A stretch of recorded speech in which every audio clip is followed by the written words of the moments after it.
Vamos ver agora então a carta do apóstolo Paulo aos Efésios,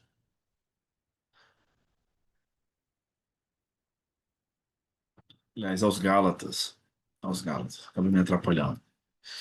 Paulo e seus companheiros são autores da carta, ele diz isso por 3 vezes, mais uma vez o apóstolo utilizou amanuenses e deve ter editado o conteúdo da carta. Desta vez, porém, não identificou quem redigiu. Ele mesmo também era o fundador daquela igreja.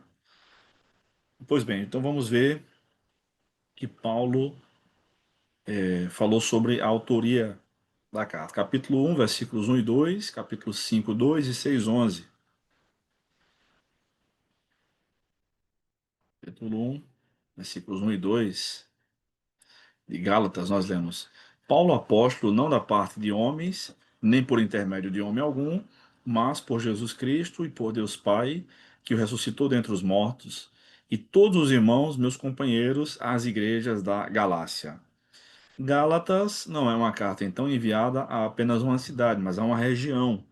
Tá? E havia duas regiões chamadas de Galácia, Galácia do Sul e Galácia do Norte. E há um debate sobre isso, para onde Paulo realmente enviou essa carta, onde eram essas igrejas.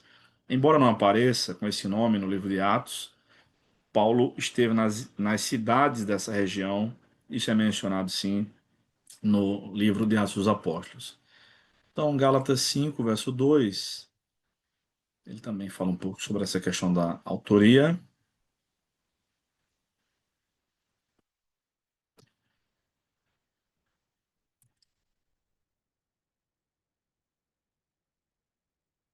Eu, Paulo, vos digo que se vos deixar de circuncidar, Cristo de nada vos aproveitará. Então, a autoria é paulina, embora talvez não tenha sido ele que redigiu, aqui não fica claro quem redigiu, ele fala a todos os seus companheiros, e no final da carta, capítulo 6, versículo 11, ele diz: Vede com que letras vos escrevi, grandes vos escrevi, de meu próprio punho.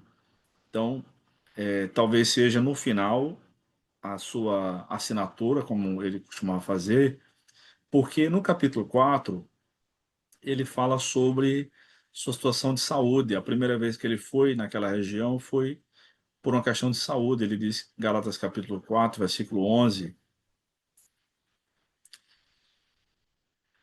receio de vós, tenho trabalhado em vão para convosco, sede qual foi, sede qual eu sou, pois também eu sou como vós. Irmãos,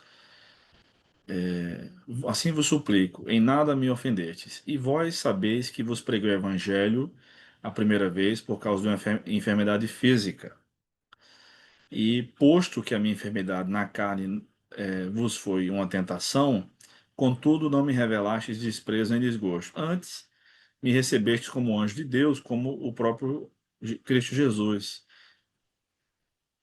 que é feito, pois, da vossa. Então, ele foi pregar lá por causa de uma enfermidade nos olhos, tá? Então, Paulo tem algum problema de visão, é possível que ele tenha ficado sequelado daquele encontro com Jesus, relatado em Atos capítulo 9, Atos 22 e Atos 26 também. E depois ele procurou ajuda para isso, inclusive ajuda dos médicos. Tá? Então foi assim que ele foi para aquela região da Galácia para pregar o evangelho a primeira vez. Ah, ele mesmo era o fundador daquela igreja. Gálatas 4 diz isso, 4, 19 e 20, eu vou ler para vocês. Diz, diz assim: meus filhos, por quem sofro de novo, meus filhos, por quem sofro de novo dores de parto, até que Cristo seja formado em vós. Bem que eu gostaria de agora estar presente convosco e mudar o tom da minha voz, pois estou perplexo a vosso respeito. E Paulo estava perplexo pelo comportamento que aqueles irmãos estavam assumindo de voltar novamente, querer voltar a serem judeus, voltarem à judaização. Aquela igreja ficava onde hoje é a atual Turquia e a carta foi escrita para cristãos que estavam enfrentando problemas de heresias quanto à lei. A circuncisão na carne não era mais necessária para agradar a Deus, bem como guardar dias especiais que os judeus costumavam fazer, guardar sábados, lua nova e tudo mais. No entanto, os cristãos da região da Galácia estavam voltando à prática de costumes judaicos e Paulo ficou muito irritado com isso. De modo semelhante, algumas igrejas judaizantes do nosso tempo insistem em guardar princípios da antiga aliança e até mesmo o sábado, né, como nós bem sabemos, como se fosse um meio para a salvação. Na verdade, quem age assim está desmerecendo o sacrifício de Cristo e não entendeu bem o evangelho da salvação.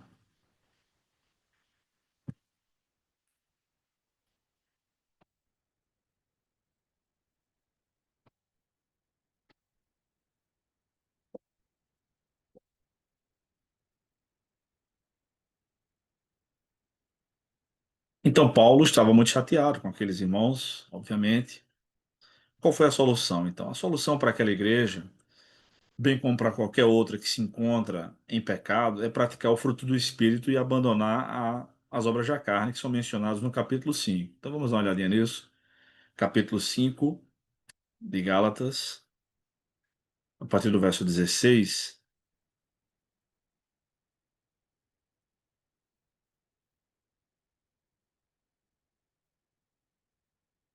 Veja, a partir do 13. Porque vós, irmãos, fostes chamados à liberdade. Porém, não useis da liberdade para dar ocasião à carne. Sede antes servos uns dos outros pelo amor, porque toda a lei se cumpre em um só preceito, a saber, amarás o teu próximo como a ti mesmo. Então, na verdade, Paulo entendia que o propósito, o cumprimento da lei se dava no amor ao próximo. Ele tinha dito isso também na carta aos Romanos. Toda a lei se cumpre nisso, se resume nisso. Amarás o teu próximo como a ti mesmo, tá? Então, nós vemos isso, por exemplo, em Romanos 13, 10, a 13, 9 e 10.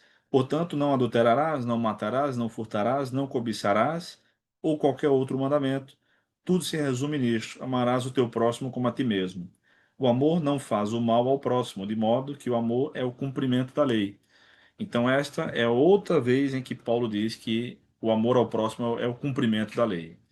E ele segue dizendo aqui: se vós, porém, vos mordeis e devorais uns aos outros, vede que não sejais mutuamente destruídos. Então, é uma linguagem muito forte que Paulo usa em relação aos irmãos daquela região, que estavam se mordendo e devorando uns aos outros. Eles não estavam suportando uns aos outros. A solução para isso é buscar ser cheio do Espírito. Digo, porém, andai no Espírito e jamais satisfareis a concupiscência da carne, a vontade exagerada da carne. Porque a carne milita contra o espírito, e o espírito contra a carne, porque são opostos entre si, para que não façais o que porventura seja do vosso querer. Então, a carne é a ideia de fazer o querer humano e não o que é certo. Então, a gente não deve seguir o nosso coração, como dizem os filmes de Hollywood, mas devemos ser exatamente contrários a isso. Devemos seguir a palavra de Deus. Ele diz, mas, uma condição adversativa e que indica que devemos fazer o contrário. A ideia é contrária ao que vinha sendo expresso até então. Mas se sois guiados pelo Espírito, não estáis sob a lei. Ora, as obras da carne são conhecidas. Ele menciona algumas: prostituição, impureza, lascívia, pecados referentes à carne, à imoralidade sexual, idolatria, feitiçarias, inimizades, é, pecados, idolatria e feitiçaria, pecados religiosos, inimizades, porfias, ciúmes, iras, discórdias, dissensões, facções, invejas, pecados relacionados ao relacionamento interpessoal, bebedices, glutonarias, pecados relacionados ao alimento, alimentação, e coisas semelhantes a estas. Aqui vale ressaltar que essa expressão significa justamente que a lista não está completa. Tá? O objetivo dele não é dizer que essa lista é exaustiva, ao contrário do que ele faz, por exemplo, em relação ao fruto do Espírito e também aos dons do Espírito Santo, que são listas completas, tá? Mas ele segue dizendo aqui: a respeito das quais eu vos declaro, como já outrora vos preveni, que não herdarão o reino de Deus. É a expressão paulina em 1 Coríntios 6 e também em Gálatas capítulo 5, para dizer que as pessoas que fazem assim, que agem assim, não serão salvas. Não herdarão o reino de Deus. os que tais coisas praticam. Aí vem o adversativo mais uma vez. Mas o fruto do Espírito é no singular, porque é o fruto, é como se fosse uma laranja cravo que tem vários gomos, e esses gomos completam o fruto. O fruto do Espírito é amor, são nove manifestações do fruto do Espírito: amor, alegria, paz, longanimidade, benignidade, bondade, fidelidade, mansidão, domínio próprio, tá? Então veja, algumas são muito semelhantes. Então nós sabemos o que é o amor cristão, o padrão é Cristo, a alegria. Vou tratar melhor na carta aos Filipenses, tá? Mas alegria é aquela condição de estar sempre satisfeito com Deus. Paz consigo, paz com os irmãos, porque nós temos já paz com Deus. Longânimo, muito paciente. Benignidade e bondade são praticamente a mesma coisa, tá? Tem uma diferença pequenininha. Fé ou fidelidade. Aqui está bem traduzido como fidelidade. Pistis, que é fé. A ideia de ser confiável ao outro. Não é fé para a salvação, não é fé como dom do Espírito Santo, não é fé como doutrina, como aparece na Escritura também, não é fé como em Romanos 14, 23, que é uma convicção de saber o que deve ser feito. Não, aqui é uma fidelidade ou confiabilidade, é ser uma pessoa confiável. Mansa não significa falar baixo, tá? Embora isso faça parte também, mas é alguém que está disposto a até mesmo a perder alguma coisa pelo bem comum.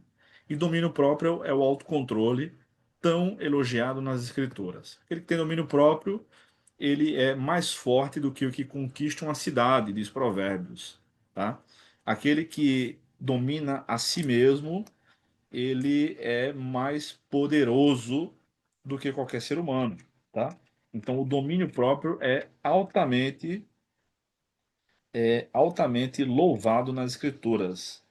Veja só, Provérbios 25, 28 diz: como uma cidade destruída e sem muros, assim é o homem que não pode conter-se, tá?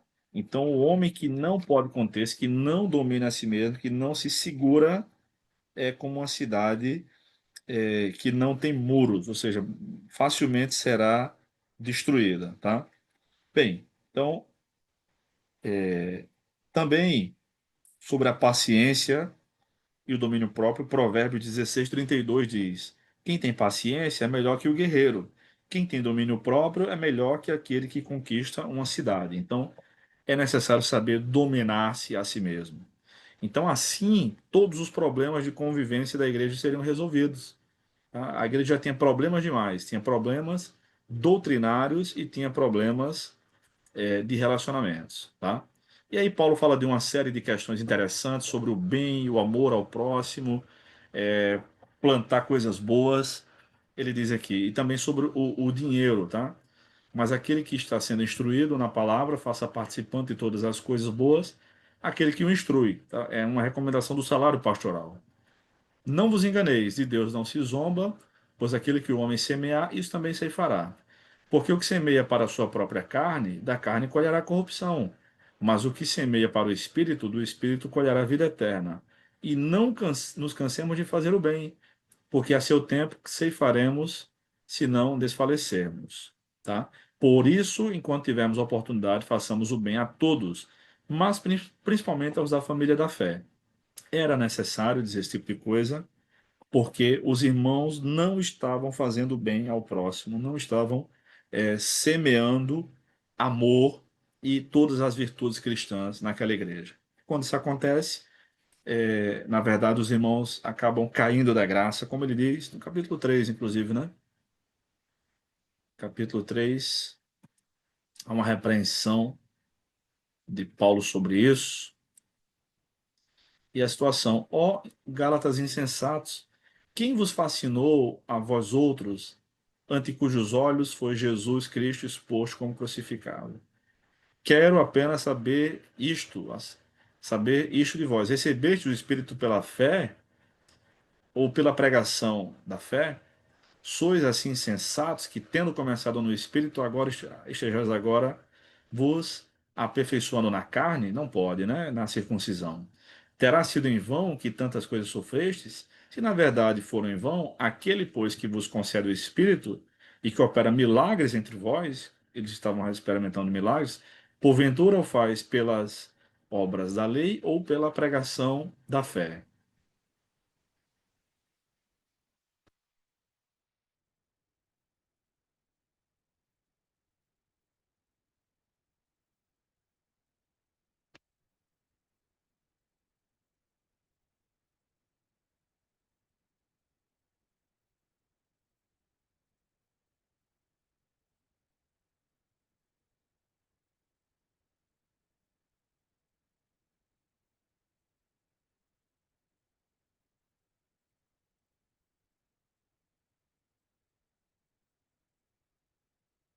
E aí, capítulo 5, versículo 4, Paulo diz: De Cristo vos desligastes, já que procurais justificar-vos na lei, da graça decaístes.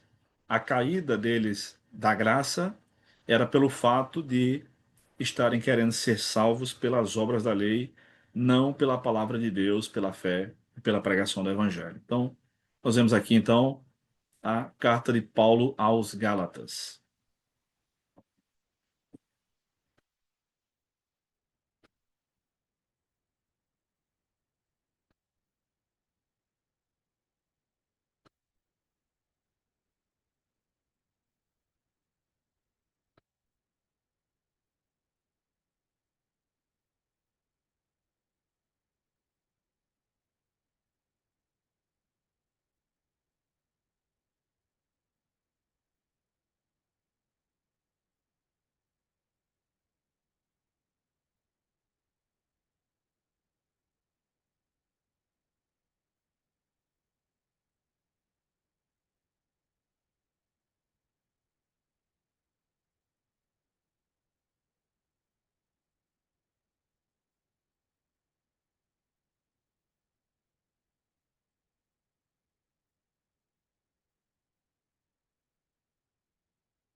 Vejamos então sobre a carta de Paulo aos Efésios, agora sim, aos Efésios.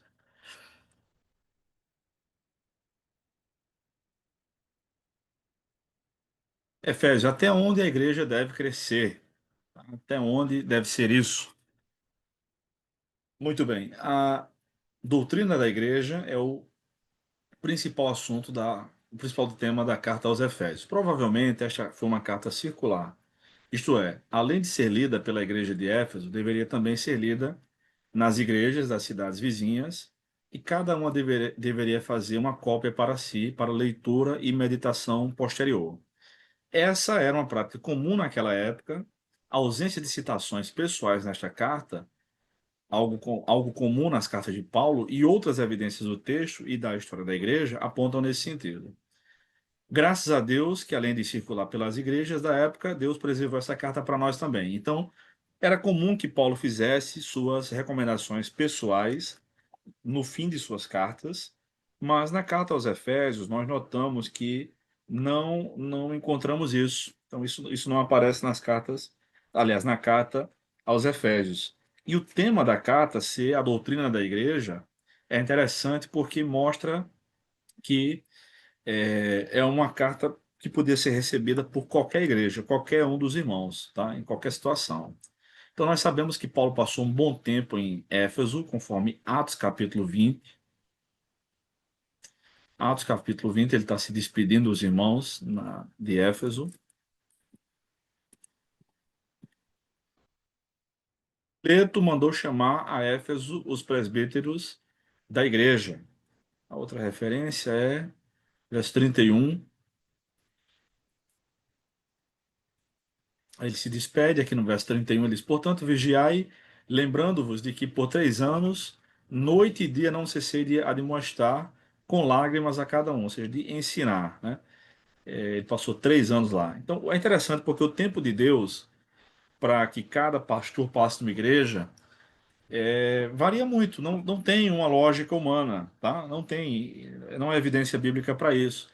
Então, algumas igrejas fazem um rodízio entre seus pastores a cada 2 ou 3 anos, ou 4 anos, tem eleição na maioria das igrejas a cada 4 anos, tem eleição para 2 anos também, e alguns acham até, não, eu acho, alguns até dizem, eu acho legal quando tem um ministério mais duradouro, mais com décadas, 30 anos, 40 anos, enfim, cada um pode ter seu gosto pessoal, não tem nenhum problema nisso. Agora, Paulo passou 3 sábados em Tessalônica, 3 semestres em Corinto e 3 anos em Éfeso, tá? Então, quem dá o tempo é Deus, não tem lógica humana isso aí, não segue nenhuma lógica humana, mas a vontade soberana de Deus. Ali ele fundou a igreja e deixou uma comunidade cristã eficaz. Sua carta é marcada pela divisão em duas partes: parte teórica, capítulo 1 ao 3, e prática, capítulo 4 ao 6. A salvação pela fé como presente da graça divina, que é o parágrafo do capítulo 2 de Efésios, do 1 ao 10, é o carro-chefe dessa carta e fortalecida pelo argumento de que fomos salvos para a glória de Deus e para fazer boas obras. É para isso que nós fomos salvos. Então vamos dar uma olhadinha aqui em Efésios capítulo 2, do versículo 1 ao versículo 10, que, digamos assim, é o coração da carta em relação à soteriologia, a doutrina da salvação. Efésios 2:1, nós lemos: Ele vos deu vida, estando vós mortos nos vossos delitos e pecados. Morte é separação, então nós estávamos mortos, separados de Deus por causa dos pecados. Não significa dizer que a gente não fazia nada, como alguns pensam, né? Ah, o morto não escolhe, o morto não faz isso. Mas o morto peca? Como é isso? Porque o morto aqui não é uma situação literal, é uma metáfora. Alguém que não está em Cristo está morto porque está separado de Deus por conta dos seus delitos e pecados, tá? Mas o morto peca, o morto ama. Jesus disse: se vocês só amam os seus próximos, digamos assim, o que é que vocês estão fazendo demais? Eles é uma alusão aos incrédulos, também fazem isso, tá? Então, os mortos também sabem dar boas dádivas. Jesus disse isso também, que eles também vão dar boas dádivas a seus filhos. Lucas capítulo 6. Então, os mortos fazem muitas coisas, inclusive pecam, né? Se fosse morto literalmente, não pecava, tá? Mas não é morto literalmente, é morto figurativamente. Os Efésios, então, estavam mortos. Essa é a situação de todo homem, né? Nós também estávamos, nos quais andastes outrora, no nosso pecado, segundo o curso deste mundo, ou seja, fazendo a vontade desse mundo, segundo o príncipe da potestade do ar. Essa aqui é uma alusão a Satanás, tá? Segundo a vontade de Satanás, segundo o príncipe da potestade do ar, é o diabo. Do espírito que agora age, atua ou opera nos filhos da desobediência. Então, Satanás atua, ele energiza, aqui a palavra é literalmente, ele energiza. Ele concede energia aos filhos da desobediência para que pequem cada vez mais, os incrédulos. Entre os quais também todos nós andamos outrora, ou seja, nós já fomos desses que recebemos energia de Satanás para pecar. Segundo as inclinações da vossa carne, claro, ele tenta na nossa inclinação, fazendo a vontade da carne e dos pensamentos, e éramos, por natureza, filhos da ira, como também os demais. Ou seja, todo mundo é filho da ira de Deus. Filho no sentido de estar destinado a receber a ira de Deus, tá? Mas Deus, sendo rico em misericórdia, então Paulo começa a relacionar alguns atributos divinos à salvação. Ele não fala apenas da graça, tá? Então, alguns até idolatram a graça de Deus, não deveria ser assim, mas devemos adorar a Deus em toda a sua beleza por conta de seus atributos. Mas Deus sendo rico em misericórdia, por causa, eu não posso grifar isso. assim, dessa maneira, né? Tem que ser assim. Mas Deus que é rico em misericórdia, por causa do grande amor com que nos amou, estando nós mortos em nossos delitos, ou seja, afastados, nos deu vida juntamente com Cristo. Então Deus nos deu vida por conta de sua misericórdia e por conta de seu amor. Pela graça sois salvos. Ou seja, a graça também está envolvida. Misericórdia, amor, graça, mas não termina por aí. Pela graça sois salvos. E juntamente com ele nos ressuscitou e nos fez assentar nos lugares celestiais em Cristo Jesus. Então, nós fomos ressuscitados, nós fomos salvos e fomos ressuscitados. Para mostrar nos séculos vindouros a suprema riqueza da sua graça, mais uma vez a graça, em bondade. Bondade também é um atributo divino. Então, nessa passagem, a obra da salvação de Deus está relacionada diretamente a quatro atributos do Senhor: misericórdia aqui, amor aqui, graça aqui e a bondade. Misericórdia, amor, graça e bondade. Em bondade para conosco em Cristo Jesus. Aí vem o checkmate. Porque pela graça sois salvos mediante a fé. E isto não vem de vós, é dom de Deus. O que é que não vem de nós? É dom de Deus. O presente, a salvação. Porque pela graça sois salvos, mediante a fé. Mediante a fé a gente é salvo. Isto não vem de nós, é dom de Deus, não é a fé que é dom de Deus, não nessa passagem. O que é dom de Deus, dom é um presente, tá? É a salvação. Porque o tema de todo o parágrafo não é a fé, nem é a graça, mas é a salvação. Paulo está descrevendo a obra da salvação. Então, o que não vem de nós, mas é o dom de Deus que aqui alcança o clímax na passagem, é a salvação. Veja, não de obras, não de obras o quê? A fé? Não, não de obras a salvação. O tema não é a fé, o tema é a salvação. Para que ninguém se glorie. Ninguém se glorie pela fé? Não, ninguém se glorie da salvação. Então, o tempo inteiro é a salvação. Então, quando diz não vem de vós, isto não vem de vós, é dom de Deus, não é uma referência às obras, nem é uma referência à fé, melhor dizendo, mas à salvação. Pois somos feitura dele, ou poesia, poesia dele, criados em Cristo Jesus para boas obras, as quais Deus de antemão preparou para que andássemos nelas. Então, nós devemos praticar boas obras não para sermos salvos, mas porque somos salvos. Não é uma causa. As boas obras não levam à salvação, mas a salvação leva às boas obras. Então, não é causa, é consequência, tá? Então, nós vemos isso. E nós devemos crescer. A organização da igreja serve para o crescimento do corpo, até que todos cheguemos à unidade da fé e do pleno conhecimento do Filho de Deus, ao estado de homem feito, à medida da estatura da plenitude de Cristo. Então, o objetivo de Deus ao nos conceder apóstolos, profetas, evangelistas, pastores e mestres, conforme Efésios 4:11, é esse aqui de Efésios 4:13, o crescimento até a maturidade. Por isso eu pus como título para essa carta, até quando, até onde a igreja deve crescer, até ser totalmente parecida com Jesus, até que cheguemos à unidade da fé e do pleno conhecimento do Filho de Deus, ao estado de homem feito, à medida da estatura da plenitude de Cristo, ou seja, até que o nosso caráter seja totalmente transformado na semelhança do caráter de Cristo. Para quê? Como é isso? Como isso acontece? Para alcançarmos tal crescimento, Deus nos deu os apóstolos dos tempos bíblicos e também profetas, evangelistas, pastores e mestres. Então, Deus deseja o nosso crescimento até esse momento. Isso vai acontecer plenamente quando estivermos, quando formos glorificados. E aqui, capítulo 4, verso 16 de Efésios, que é o finalzinho do capítulo, nós vemos: de quem todo o corpo, aliás, não é o final do parágrafo, né? De quem todo o corpo, bem ajustado e consolidado pelo auxílio de toda junta, segundo a justa operação de cada parte, efetua o seu próprio aumento para a edificação de si mesmo em amor. Ou seja, segundo a justa cooperação de cada parte, de acordo com o bom funcionamento do corpo de Cristo.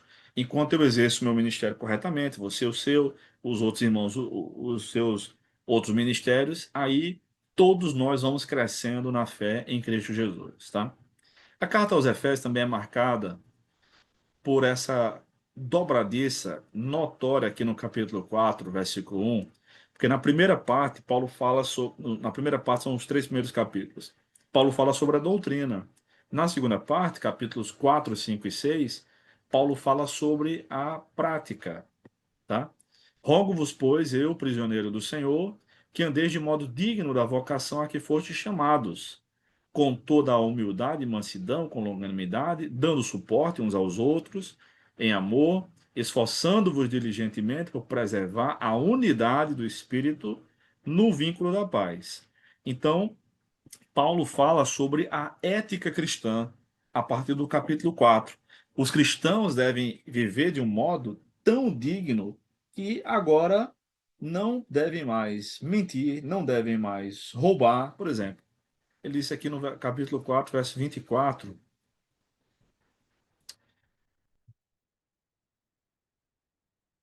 4, verso 20, na verdade, né?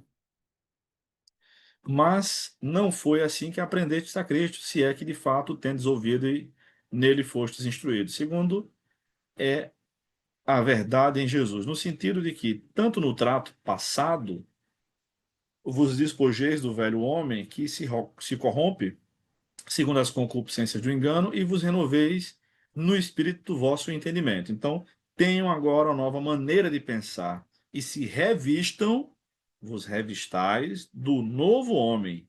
Então, tem que se despir, vos despojeis do velho homem aqui e vos revistais do novo homem. É a mesma linguagem que ele usa na carta aos Colossenses, tá? Aí ele diz como deve ser isso. Por isso, deixando a mentira, fale cada um a verdade ao seu próximo. Irai-vos e não pequeis. Aquele que furtava, não furte mais. Mas veja o desdobramento cristão. Antes trabalhe. Então, a ideia aqui já estaria completa. Não furte, trabalhe. Agora, ele complementa, fazendo com as próprias mãos o que é bom, para que tenha com que acudir ao necessitado. Então, é importante saber disso, que os cristãos devem praticar boas obras, abandonar as velhas práticas e passar a praticar boas obras, não somente para se sustentar. Não roube mais, trabalhe para você ter com que se sustentar. Mas o cristianismo vai além. Agora vocês também devem praticar boas obras e ter com que ajudar o necessitado. Então, essa é a verdadeira ética cristã. Veja que maravilha, não?